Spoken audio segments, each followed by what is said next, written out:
মানিক দে, একটু তাড়াতাড়ি দাও চাটা। একটু উনানটা একটু জোরে জ্বালাও।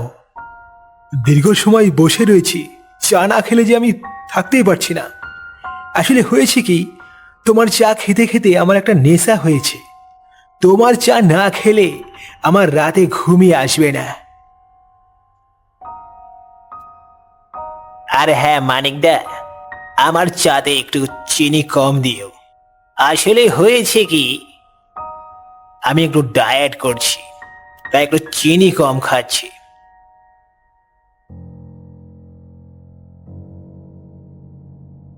দিতেছি বাবু, দিতেছি। অনেকক্ষণ বন্ধ ছিল উনানটা, তাই একটু দেরি হয়ে গেল। দিতেছি দিতেছি, একটু বসো। মানিক দে, তোমাদের এই গ্রামটা বেশ চমকপ্রদ। সঠিক গ্রামও বলা যায় না, আবার শহরও বলা যায় না, বেশ মাঝামাঝি জায়গায় রয়েছে। আমার বেশ জম্পেস লেগেছে। মলয়, তোর কাছে কি মনে হচ্ছে বলতো? রবিদা, আমার কাছে যথেষ্ট ভালো। আমিও আবার এই ধরনের পরিবেশ পছন্দ করি। মানে বেশ গ্রামও না, বেশ শহরও না, বেশ যথেষ্ট জায়গায় রয়েছে। আচ্ছা বাবু, একটা কথা কই, তোমরা তো স্কুলের পূব দিকের চৌধুরী বাড়িতে ভাড়া রইছ। হ্যাঁ হ্যাঁ, তো ঠিক ধরেছ, চৌধুরী বাড়িতে ভাড়া রয়েছে। খাওয়া দাওয়ার অসুবিধে নেই, থাকা পড়ারও অসুবিধে নেই, জম্পেস রয়েছে।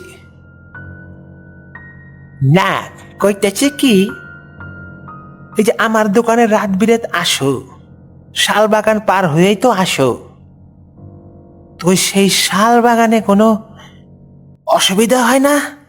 কোনো কিছু দেখো নাই কোনো দিন?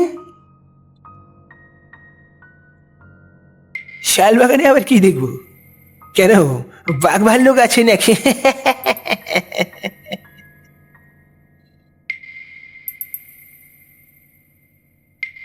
আমার তো বেশ ভালোই লাগে শাল বাগান দিয়ে যেতে।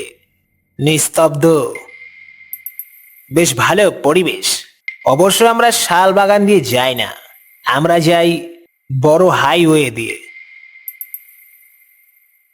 জান না, আর যাই হইল না, ওই জায়গাটা খুব একটা ভালো না। শুনি সেই জায়গায় নাকি প্রেতাত্মারা থাকে। অনেক ঘটনা আগে শুনছি পূর্বে। আমরা ওদিকে জীবনেও যাই না রাতের বেলা। বড় জায়গাটা বড়ই খারাপ।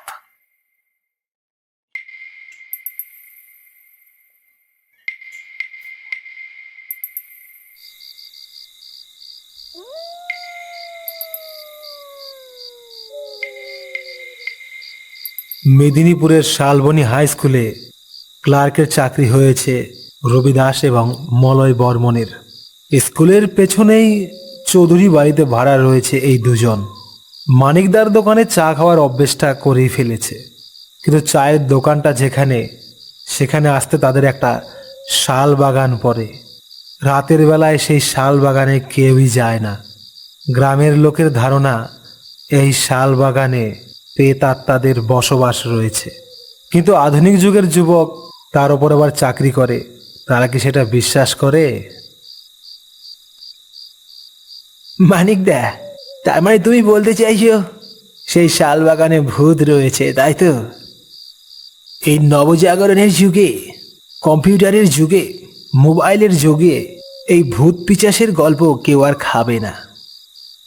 আমি যেটা বলছি, ভূত বলে কিছু হয় না। আর তাছাড়া ওগুলো মানধাতার আমলে ছিল। বর্তমান যুগে কেউ আর কেয়ার করে না ওই সমস্ত ভূত পিচাসের গল্প। অত শত বুঝি না, আমরা গ্রামের মানুষ, যা সৈন্য আসতেছি তাই বিশ্বাস করি। রাতের বেলায় সেই শাল বাগান দিয়ে যাওয়া ঠিক হইব না। আপনারা কোনো দিনই যায়েন না, বলা তো যায় না কি থুইয়া কি হয়। মানিকদা, তুমি কিচ্ছু চিন্তা করো না, ভূত বলে কিছু হয় না। ভূত মানে শুধুই অন্ধকার, মনের ভয়। আসলে ভূত বলে কিছু হয় না। তুমি শুধু আমাদের বলো, বাঘ ভাল্লুক আছে কিনা, চোর ডাকাত আছে কিনা, সেটা বলো। না, চোর ডাকাত নাই, বাঘ ভাল্লুকও নাই। ওই যে ভূতের কথা শুনছি। আরে মালিকদা, না না, ওসব বাদ দাও তো, চা দাও, চা দাও। ভূত বলে কিছু হয় না, ভূত বলে কিছু হয় না। তার মানে তোমরা বলতে চাইছো তোমরা ভূতে ভয় পাও না? এতক্ষণ যাবৎ দোকানদার এবং দুই খরিদ্দারের কথা শুনছিলেন এক বৃদ্ধ লোক। এবার তিনি এই গল্পে ঢুকে পড়লেন। না না না কাকু, মাইন্ডে করবেন না, ভূত বলে কিছু হয় না। দেখো বাবা, ওসব কথা আমাদের বলো না। এই গ্রামে আমরা বহুদিন আছি, ওই জায়গায় আমরা যাই না। ওখানে শুনেছি অনেক ভূত রয়েছে। তোমরা তো বিশ্বাস করবে না, এই যুগের ছেলে পেলে ওখানে গেলে আর কেউ ফিরে আসে না। আমাদের গ্রামের মানুষ ওইখানে আমরা যাই না। আমাদের কথা শোনো, ওইখানে তোমরা যেও না রাত বিরেত।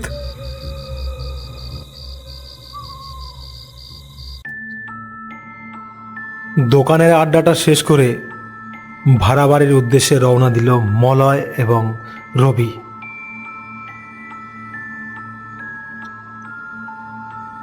তারা মনে মনে স্থির করেই ফেলেছে আজ সেই শাল বাগানের মধ্যে দিয়ে তারা যাবে।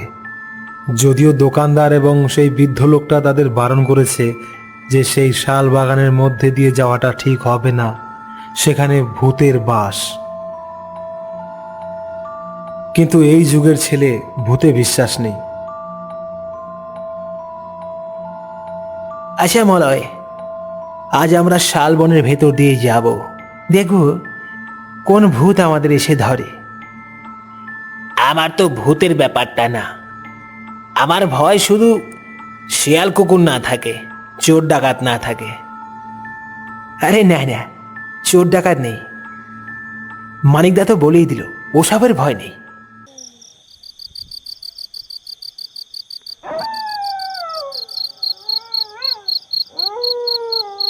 রাত 9:45, পূর্ণিমার চাঁদ উঠেছে। সামনেই শাল বাগান। পূর্ণিমার আলোতে শাল বাগানটা ভুতুড়ে হয়ে উঠেছে, কেমন যেন হাত ছানি দিয়ে ডাকছে। মলয় এবং রবি শাল বাগানের মধ্যে প্রবেশ করল। নিঝুম রাত, ঝিঝি পোকা ডাকছে, কোথাও কোথাও আবার শেয়ালও ডাকছে, কুকুর ডাকছে মাঝে মাঝে, রাতের নিশাচর শিকারী পেঁচাও ডাকছে মাঝে মাঝে। সব মিলিয়ে পরিবেশটা ভুতুড়ে না হলেও একটা ভয়ের পরিবেশ রয়েছে। দুজনের হাতেই রয়েছে টর্চ। টর্চের আলোতে রাস্তাটা পরিষ্কার। এ মলয়, সাবধানে চলিস, সাপ পোকামাকড় থাকতে পারে। যা বলেছ মায়েরি, ওটারই তো ভয়। কিছুটা পথ হাঁটার পর কেন যেন মনে হলো তাদের পেছনে কেউ আসছে।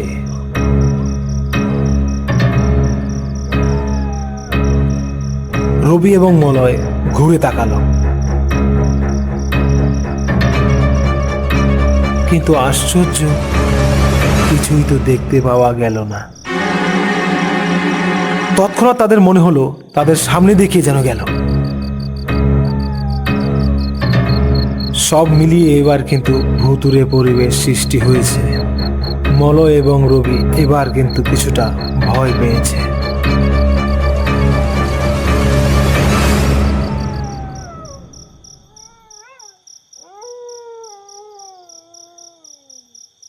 রবি আর মলয় মনে মনে ভাবছে, এ গায়ের লোকদের কথা না শুনে ভুলই করলো নাকি তারা। কিন্তু ভূত বলে কিছু হয় না। রবি এবং মলয় ভালো মতোই জানে ভূত বলে কিছু হয় না। কিন্তু এই জঙ্গলে আধার, পূর্ণিমার চাঁদ সব মিলিয়ে একটা ভুতুড়ে পরিবেশ। মন না মানলেও অ্যাটমসফিয়ার এমন তৈরি হয়েছে, ভূতের গন্ধ পাচ্ছে তারা। এবার কেন যেন তারা ভূতের ভয় পাচ্ছে। আবার চলতে শুরু করলো দুজনে। অর্ধেক জঙ্গলের ভেতরে চলে এসেছে তারা।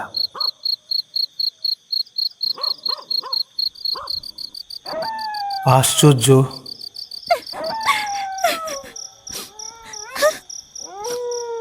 এ মলয়, কেউ কাঁদছে মনে হচ্ছে রে। এ সর্বনাশ, এই জঙ্গলে মহিলা কণ্ঠ, মহিলা কাঁদছে।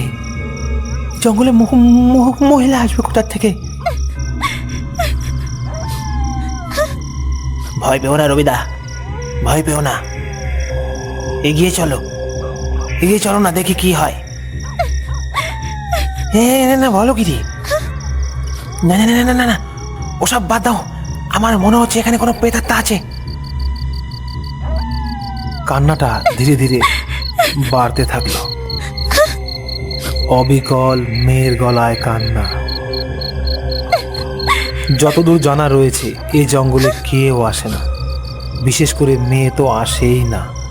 তাহলে মেয়ে কাঁদছে? মলয়, চলে যাওয়াই ভালো। চলো চলো, দৌড়ে পালাও, চলো চলো চলো।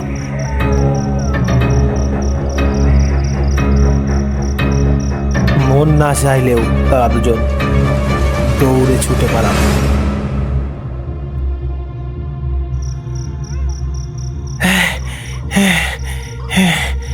ইয়াকে বাঁচা গেল। ওরে বাবা, বিশাল ভয়ের ব্যাপার। আরে রবিদা, তোমার কি মনে হয় সেটা ভূত ছিল? এমনও তো হতে পারে সেটা বনের কোনো পশু পাখি ডাকছে, যেটা অবিকল মেয়ের মতো। আরে সেটা হতে পারে, কিন্তু কিন্তু কি করে বুঝবে সেটা কি?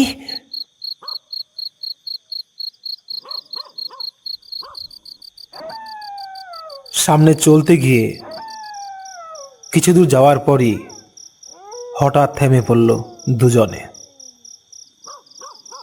টর্চটা হারিয়ে ফেলেছে।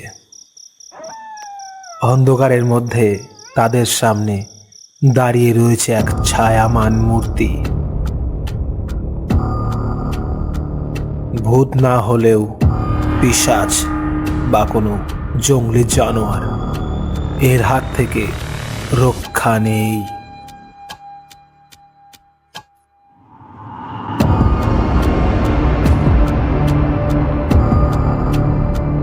মলয়, ওটা কি? আমিও তো দেখছি, টর্চটা পড়ে গেছে দৌড়ানোর সময়। চাঁদের আলোতে তো মনে হচ্ছে কোনো মানুষ দাঁড়িয়ে আছে। দেখবে নাকি সামনে গিয়ে? হে দাদা, কে আপনি? দাদা, কেউ নাকি? আপনি কি মানুষ নাকি? কি হে মলয়, কোনো উত্তর দিচ্ছে না তো। চলো সামনে গিয়েই দেখা যাক, আজ এপার নয় ওপার। যাবে, চলোই না দেখি।